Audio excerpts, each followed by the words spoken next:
At 45, the East African country of Uganda is very young among nations, but its heritage dates back to prehistoric times. To enrich this heritage, different peoples at different times have traveled into the country where their interactions with the indigenous people have fused with their culture.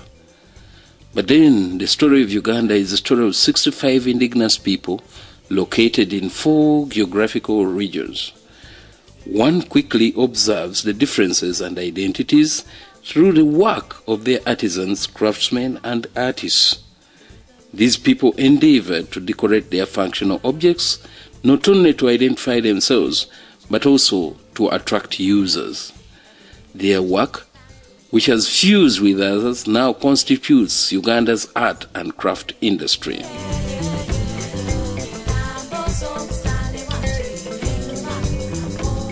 A visitor who visits a part of Uganda will carry away a craft or an art piece, which will be an experience about the villages, the cities, the landscape, the environment, and the way of life of the people. There are as many experiences as there are varieties of art and crafts in Uganda, and these varieties have attained a certain structure. When we start, no, we never stop. We take it slow until we make it to the top. Yeah, yeah,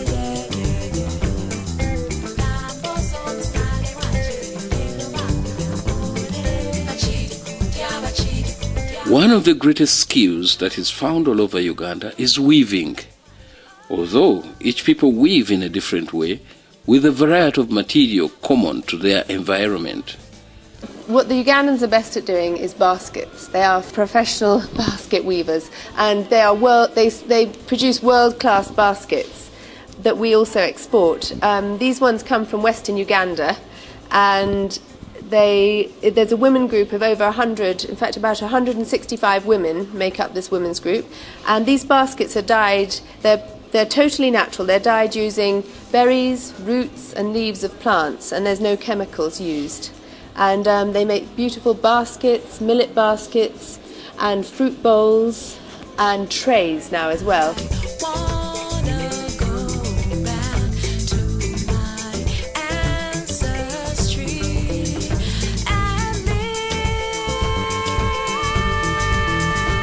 These items are made primarily for home functions, such as carrying and storing stuff. These items have now attained a touristic appeal, and this has provided for a much-needed household income.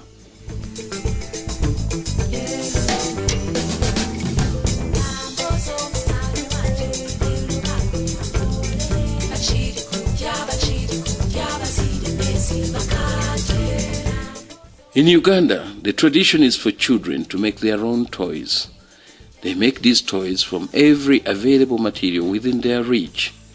Again, the craft industry has seen their form of art.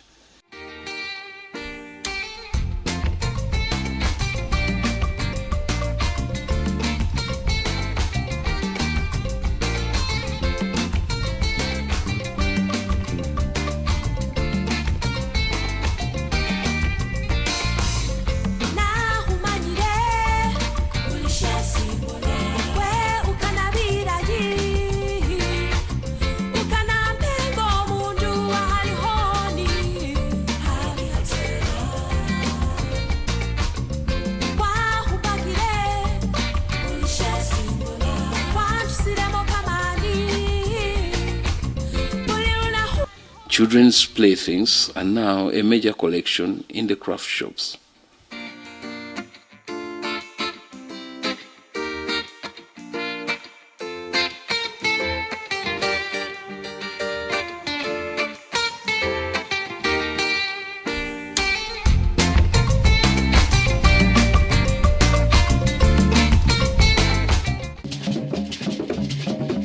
Music in Uganda is a way of life. The various ethnic groups that live in Uganda may seem to share common instruments. They all play drums, flutes, xylophones, lyres, and harps in different beats. But what distinguishes them are the carvings and decorations of the instruments, which are unique to each ethnic group. This has transformed the instruments into artistic pieces. Many collectors now pick these instruments for their artistic value than the music.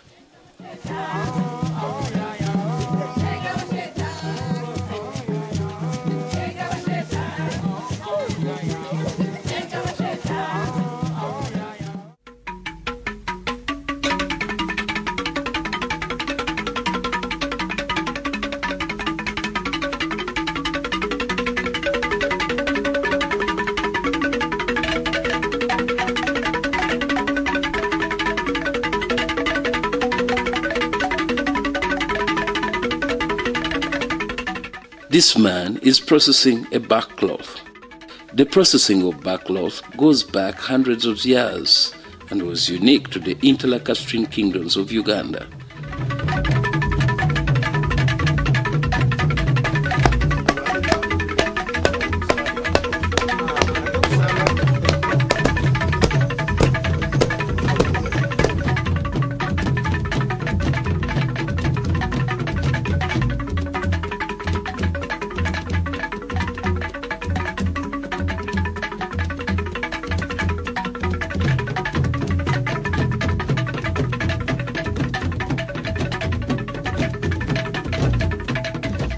Originally, it was made for dressing, sleeping material, and as a shroud.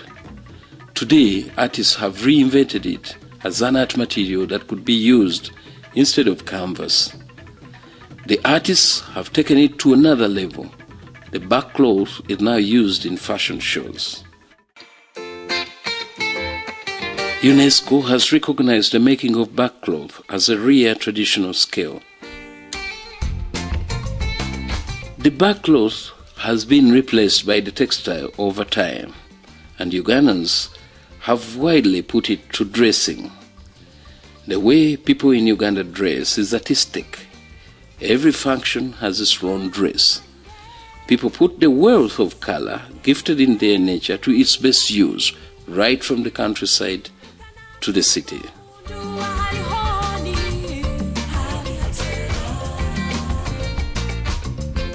Ugandan designers have now blended fashions from outside to enrich the variety existing in the country.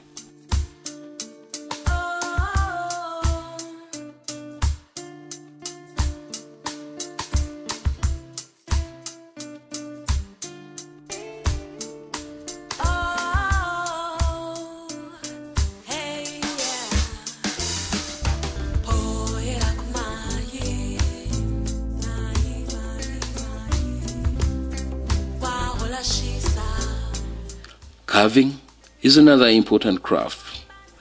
The street carvers decorate furniture, while the artists make sculptures out of wood, which is plentiful in Uganda's enormous forests.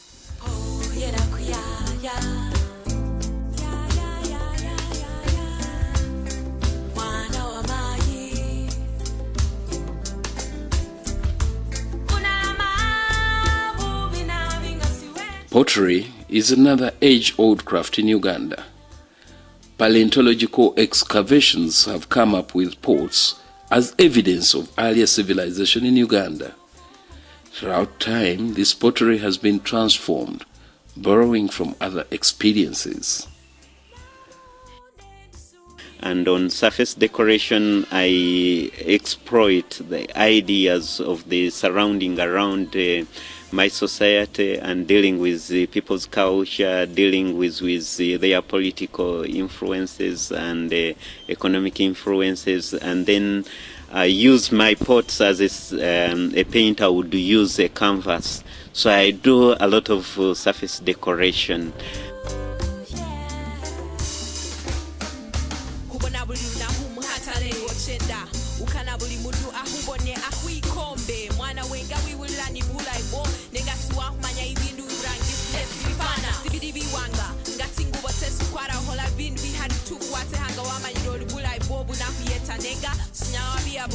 Besides the art and beauty of the ceramics, the calabash and gourd, which grow naturally all over the country, is used as a container for food and drink.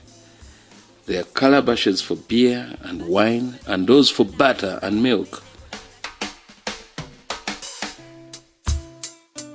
Now, these containers can be seen in the craft shop, where the tourist has discovered a decorative use.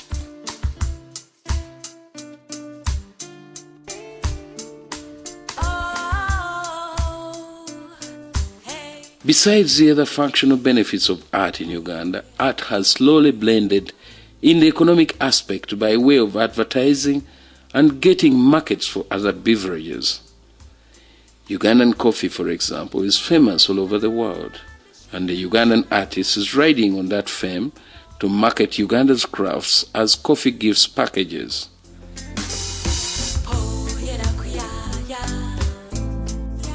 Unique Ugandan tourist experiences are also branded artistically with labels and crafts that are to attract. There is the Gorilla Coffee brand, for instance, an organic type of coffee which is grown where the mountain gorilla is found. The mountain gorilla is a rare animal, and mountain gorilla tracking is a rare experience. It only happens in Uganda and its two western neighbors.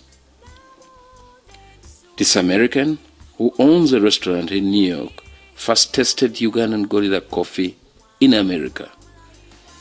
He later on came tracking gorillas in Uganda.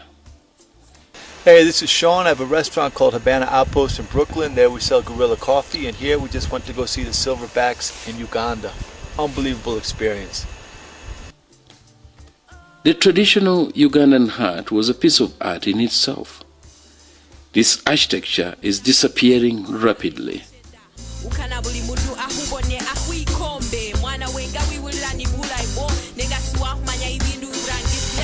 It is giving way to Oriental designs which are common throughout Ugandan towns.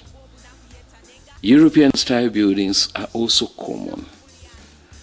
Kampala and the older towns of Uganda are therefore dominated by foreign architecture, Oriental and European.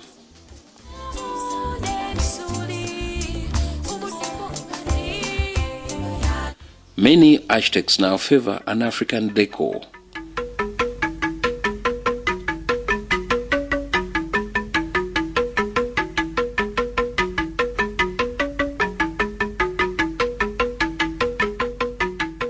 Metalworking is another craft that is as ancient as the country.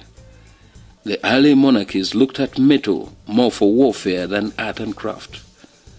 Today's artist is making sculptures, furniture, and crafts out of metal. The Ugandan has also embraced modern art.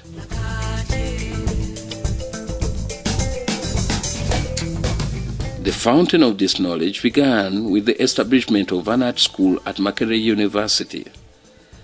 Margaret Crowley, the founder, wished to work on existing African art, making creative innovations which supplemented the artisan who was working on African crafts.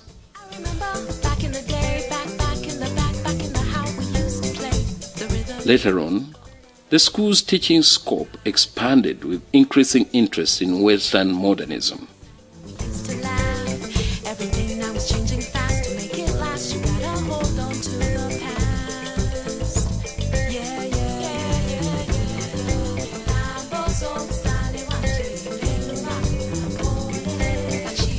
Over time, the school products have impacted on the Ugandan art landscape, creating a movement that reflects the country's changing identity.